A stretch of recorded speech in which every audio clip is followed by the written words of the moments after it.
सोच इस राष्ट्रीय पोषण मिशन के साथ जुड़ी हुई है और इसलिए इस राष्ट्रीय कार्यक्रम के साथ हर भारतवासी को जुड़ना चाहिए, क्योंकि जब एक मां या एक बच्चा कुपोषित होता है तो ये केवल एक परिवार के लिए नहीं समस्या है, ये चैलेंज पूरे समाज के लिए और पूरे राष्ट्र के लिए होती है।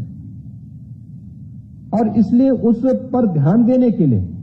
2018 से जो निरंतर कार्यक्रम चले हैं उसके बहुत अच्छे परिणाम सामने आए हैं।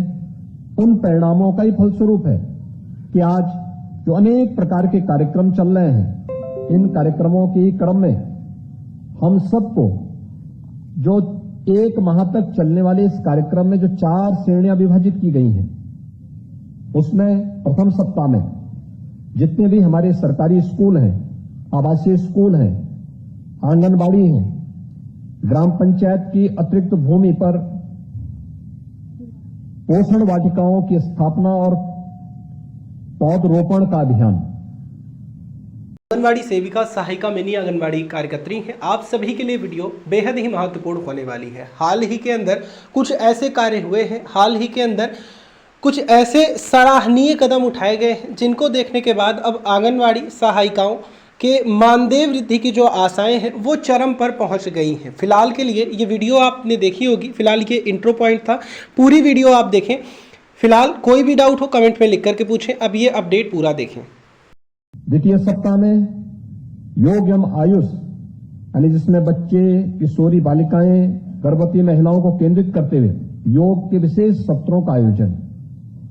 उनके लिए, एक बच्चे के लिए किस प्रकार की योगिक क्रियाएं हो सकती हैं,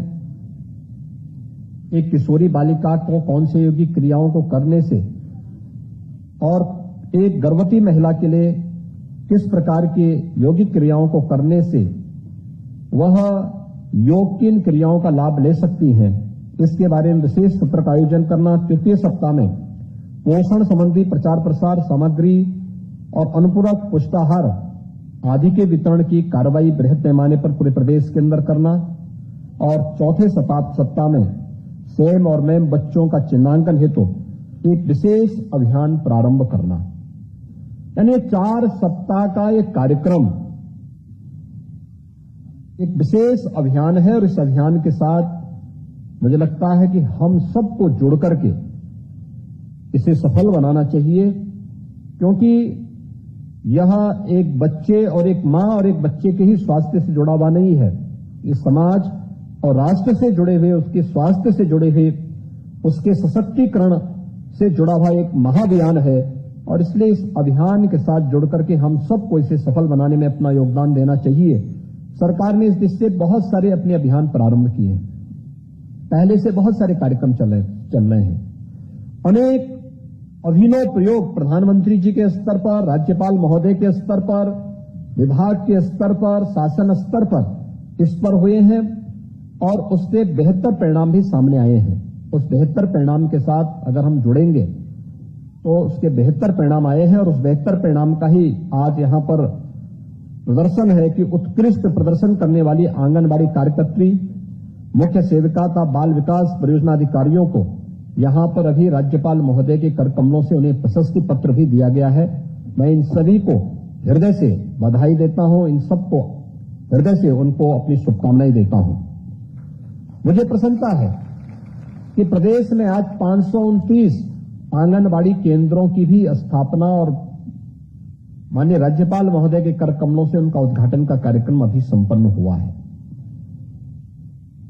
राज्यपाल महोदय हमेशा इस बात के लिए चिंतित रहती थी कि प्रदेश के अंदर बहुत बड़ी संख्या में आंगनबाड़ी केंद्र ऐसे हैं जहां पर वे किराए के भवन पे चलते हैं, एक अस्थायी भवन पे चल रहे हैं। क्या हम उन्हें अस्थायी भवन दे सकते हैं? और मुझे प्रसन्नता है कि विभाग ने इस कार्रवाई को तेजी के साथ आगे बढ़ाया है। आज 529 का लोकार्पण हुआ है और मैं विश्वास करूंगा कि हम लोगों ने ग्रामीण और शहरी क्षेत्र की जो प्राथमिकताएं तय की हैं, उन प्राथमिकताओं में आंगनबाड़ी का अपना स्वयं भी भवन हो और उसके लिए भूमि के आवंटन के साथ साथ इस कार्रवाई को समयबद्ध ढंग से आगे बढ़ाने की जो कार्रवाई चल रही है, एक साथ हम इस कार्यक्रम को सभी आंगनबाड़ी को अपने स्वयं के भवन में स्थापित कर सकें, इस दृष्टि से हम इसे मिशन मोड पर लेकर के बहुत शीघ्र माननीय राज्यपाल महोदय के कर कमलों से उन सभी आंगनबाड़ी केंद्रों का भी उद्घाटन कर सकें, ये हमारा प्रयास होना चाहिए और हमें इसे एक अभियान के रूप में आगे बढ़ाना चाहिए। कोरोना कालखंड के दौरान यद्यपि हम लोग उस कार्यक्रम को आगे बढ़ाने में पूरी तरह सफल नहीं हो पाए, जो हम लोगों का प्रयास था कि 2020 से आंगनबाड़ी और हमारे बेसिक शिक्षा परिषद के विद्यालय एक ही केंद्र के पास आसपास सटे थे।